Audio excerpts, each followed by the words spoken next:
Welcome बच्चों, आप सभी का स्वागत है आपकी अपनी ई पाठशाला में। तो मेरा नाम है दिनेश और आज हम करने वाले हैं अपना एक्सरसाइज 6.2 का क्वेश्चन नंबर सेकंड। ठीक है, तो आ जाओ जरा। तो यहाँ पर देखो, हमारे पास 6.2 में हमने फर्स्ट क्वेश्चन कंप्लीट कर लिया था। उसमें क्या था, हमारे पास कुछ नंबर्स थे। हमको क्या करना था, उन नंबरों को बताना था कि वो नंबर कौन से नंबर के क्यूब रूट है ना।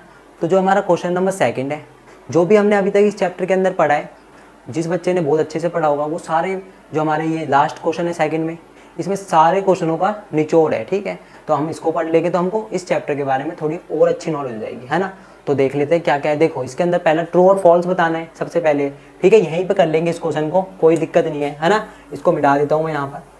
ठीक है, एक पेज भी ले लिया है, यहाँ पे पेज पे कर लेंगे। चलो, पहले स्टेटमेंट पढ़ो। देखो क्या है, cube of any odd number is even, यानी कि कोई भी ऑड नंबर ले लो। ठीक है, जब उसका क्यूब करोगे तो क्या आएगा, इवन नंबर आएगा। बताओ, हो सकता है? ऐसा हो ही नहीं सकता, है ना।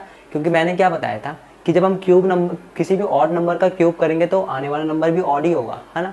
और इवन नंबर का क्यूब करेंगे तो आने वाला नंबर भी इवन होगा। आ जाओ, कैसे देखो। मान लो ऑड नंबर में मैंने 3 ले लिया। ठीक है, क्या ले लिया मैंने, 3 ले लिया। चलो, 3 का क्यूब करो। 3 का क्यूब करो, क्या आएगा, 3 इंटू 3 इंटू 3, 3 3 9 3 27। क्या ये इवन नंबर है? 27 इवन नंबर है? नहीं है ना। तो देखो, अब मैंने और क्या बताया था कि जब हम किसी ऑड नंबर का क्यूब करते हैं तो आने वाला नंबर भी ऑड ही होता है, और जब हम इवन नंबर का क्यूब करते हैं तो आने वाला नंबर भी इवन होता है। तो इन्होंने बोला है कि जब हम किसी भी ऑड नंबर का क्यूब करेंगे तो आने वाला नंबर इवन होगा। ये स्टेटमेंट बिल्कुल फॉल्स है ना। तो यहाँ पे लिख दो फॉल्स स्टेटमेंट। ठीक है, चलो।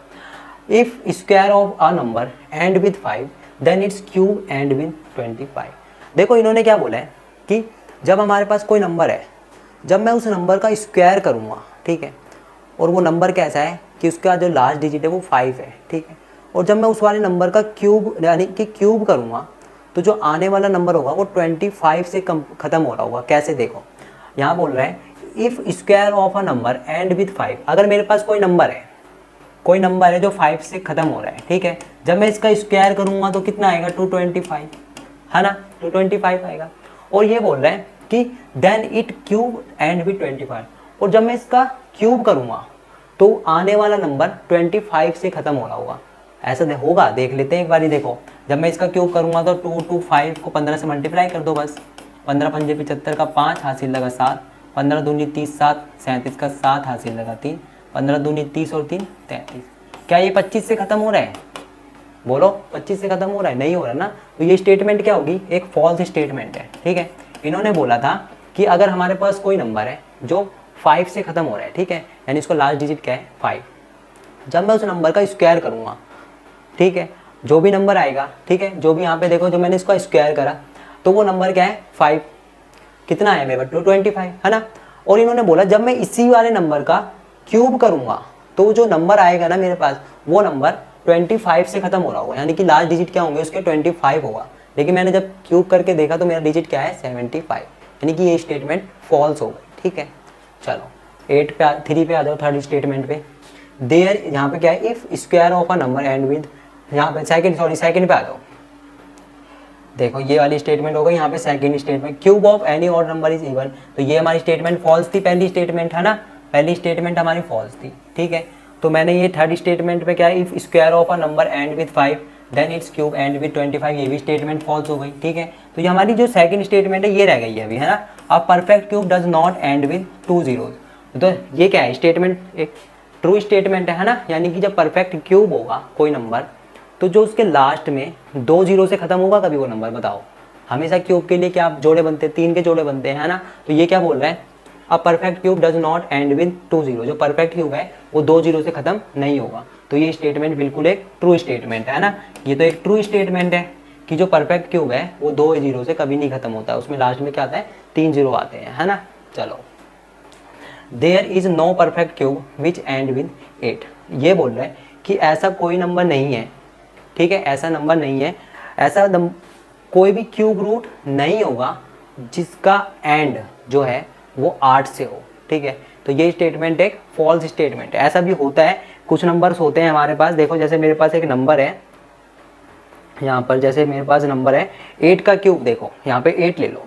यहाँ बोल रहा है if square of a number, यहाँ पे there is no perfect cube which end with 8, यानी कि कोई भी ऐसा परफेक्ट क्यूब नहीं है जो 8 से ख़त्म हो। लेकिन बताओ एक बात कि जब मैं 12 का क्यूब करता हूँ, है ना, जब मैं 12 का क्यूब करता हूँ, 12 का क्यूब, तो मेरे पास क्या आता है, मेरे पास आता है 1728। 12 का क्यूब करता हूँ तो मेरे पास क्या आता है 1728। इन्होंने बोला कि भाई ऐसा कोई भी क्यूब रूट नहीं है जो 8 से ख़त्म हो। लेकिन मैंने देखा कि जब मैं 12 का क्यूब करता हूँ तो वो आता है 1728। 1728 किसका क्यूब रूट है, 12 का क्यूब रूट है, तो इसके लास्ट में 8 भी आ जाता है ना। इन्होंने बोला कि नहीं आता, लेकिन यहाँ पे तो आ जाता है, तो ये स्टेटमेंट क्या हो गई, एक फॉल्स स्टेटमेंट हो गई। ठीक है, the cube of 2 digit number may be a 3 digit number. इन्होंने बोला है कि जो हमारा 2 डिजिट नंबर है कोई, जब मैं उसका क्यूब करूँगा, ठीक है, तो वो क्या आएगा, एक 3 डिजिट नंबर में आएगा। ठीक है, the cube of the 2 digit number may be a 3 digit number. जैसे देखो, ये मिटा देता हूँ मैं यहाँ पर, या नेक्स्ट पेज पे चलते हैं। ठीक है, देखो इन्होंने बोला कि जब मैं किसी भी 2 नंबर का, there is the cube of 2 digit number में बी अ 3 डिजिट नंबर। इन्होंने बोला कि जब मैं किसी भी 2 नंबर का, 2 डिजिट नंबर का जब मैं क्यूब करूँगा तो वो 3 डिजिट का ही नंबर आएगा। ठीक है, इन्होंने ये बोला। तो जब मैं 10 का क्यूब करता हूँ तो क्या आता है, 4 डिजिट का नंबर आता है। जब मैं 12 का क्यूब करता हूँ तो क्या आता है, 1728 आता है ना। यहाँ पे क्या आता है, 1728, देखो। तो यानी कि इन्होंने बोला था कि जब मैं 2 डिजिट के नंबर का क्यूब करूँगा तो आने वाला जो नंबर होगा ना, वो हमेशा 3 डिजिट का होगा। लेकिन मैंने देखा कि जब मैं 2 डिजिट के नंबर का क्यूब कर रहा हूँ ना, तो जो आने वाला नंबर है वो क्या है, 3 डिजिट से ज़्यादा का है।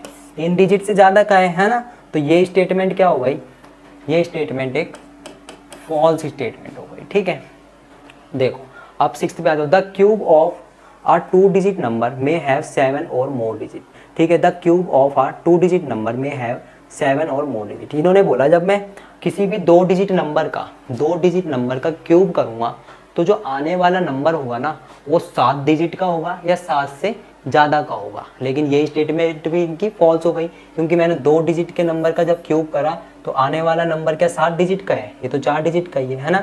जब मैंने 2 डिजिट के नंबर का क्यूब करा तो आने वाला नंबर क्या 7 डिजिट का है, 7 से कम का भी है ना। तो ये स्टेटमेंट इनकी फॉल्स हो गई। ठीक है, ये स्टेटमेंट भी इनकी फॉल्स हो गई। अब देखो, the cube of a single digit number में be a single digit number. इन्होंने क्या बोला कि जब मैं किसी सिंगल डिजिट नंबर का क्यूब करूँगा तो सिंगल डिजिट नंबर भी आ सकता है, हो सकता है ऐसा। देखो 2 का क्यूब करो, सिंगल डिजिट नंबर है, 2 दूनी 4 दूनी 8। 3 का करेंगे तो ज़्यादा चला जाएगा ना, 1 का करेंगे तो 1 का क्यूब करेंगे तो 1 ही आएगा, है ना। यानी कि ऐसा भी हो सकता है कि जब मैं सिंगल डिजिट नंबर का क्यूब करूँगा तो जो आने वाला नंबर है वो सिंगल डिजिट का भी हो सकता है ना। तो ये स्टेटमेंट इनकी ट्रू स्टेटमेंट है। इन्होंने यही बोला था कि जब मैं सिंगल डिजिट नंबर का क्यूब करूँगा तो आने वाला नंबर जो है वो सिंगल डिजिट का भी हो सकता है। तो ये स्टेटमेंट क्या हो गई, ट्रू स्टेटमेंट हो गई, सॉरी ट्रू है ना, तो ट्रू कर दो इसको, ट्रू स्टेटमेंट है। ठीक है, तो आई होप आपको अच्छे से समझ में आया होगा सेकंड क्वेश्चन। तो जो हमारा चैप्टर नंबर 6 था ये होता है पूरी तरीके से कंप्लीट। तो जो भी हमने इस चैप्टर के अंदर इंपॉर्टेंट टॉपिक्स थे, जो भी हमारे इंपॉर्टेंट क्वेश्चन थे, वो सारे कंप्लीट कर लिए। आई होप आपको अच्छे से समझ में आ गया होगा ये चैप्टर। अब हम करेंगे अपना इसके बाद वाले पार्ट में नेक्स्ट चैप्टर कंपेयरिंग क्वांटिटीज। ठीक है, तो जब तक के लिए जय हिंद, जय भारत।